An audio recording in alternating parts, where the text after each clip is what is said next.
सोने को बनकर निकलने में तपना तो पड़ता ही है। सरकार की नजर में वो एक शैतान है, लेकिन जनता की नजर में वो एक फरिश्ता है।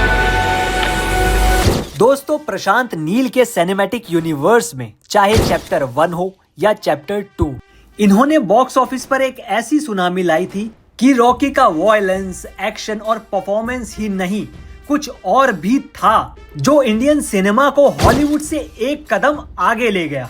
तो वो क्या है? अरे यार, वो बड़े वजनदार हथियार। वैसे अब जब प्रोड्यूसर और डायरेक्टर की सोच मार्वल लेवल की फिल्म बनाने की हो, तो केजीएफ चैप्टर 3 और आने वाले चैप्टर्स में क्या क्या नए और खतरनाक हथियार देखने को मिलेंगे, सोचिए जरा। वैसे इसके लिए पिछले कुछ वेपन्स की बात करें तो चैप्टर 2 में रॉकी ने M1919 American browning machine gun इस्तेमाल की थी, जिसका वजन 14 किलो था। वैसे मार्वल यूनिवर्स में बनने वाली फिल्मों में भी बड़े वेपन्स इस्तेमाल होते हैं, पर ये गन तो उन पर भी भारी पड़ गई। जैसे इन्फिनिटी वॉर या एंड गेम में M249 100 वाली गन यूज हुई थी, उसका वजन 8 किलो था। वैसे इसके साथ साथ क्लैशनिकोव नाम की भी एक राइफल भी थी, जो रॉकी ने अधीरा और उनके आदमियों के लिए इस्तेमाल की थी। फिर SMGS, ये भी एक पावरफुल मशीन गन है जो चैप्टर 1 में इस्तेमाल की गई थी, जिसका वजन 2.5 किलो से 4 किलो तक होता है। और फिर गरुड़ा और अधीरा की तलवार भी थी।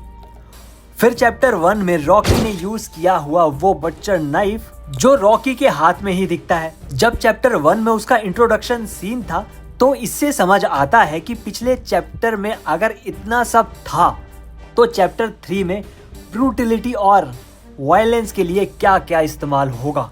और अब जब रॉकी दुनिया भर में घूमेगा 16 देशों में, तो उसने जितने लोग मारे होंगे उनके हथियार भी तो इकट्ठा किए होंगे।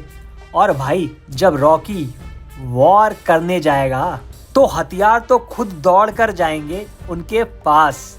और ये समझ लो कि जब भी वॉर होगा सिर्फ रॉकी ही जीतेगा। पर ये कहने का मतलब बस यही है कि चैप्टर 3 में जो एक मैसिव फिल्म होने वाली है और वायलेंस की नई किताब लिखने के लिए आने वाली है, उसमें कितने और कौन कौन से न्यू डायलॉग्स, वेपन्स यूज होने वाले हैं, सोच नहीं सकते।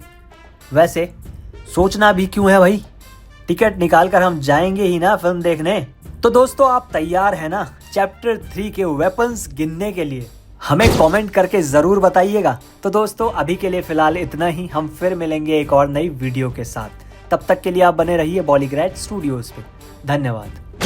Become an actor in Bollywood. WhatsApp hi to 8828850088.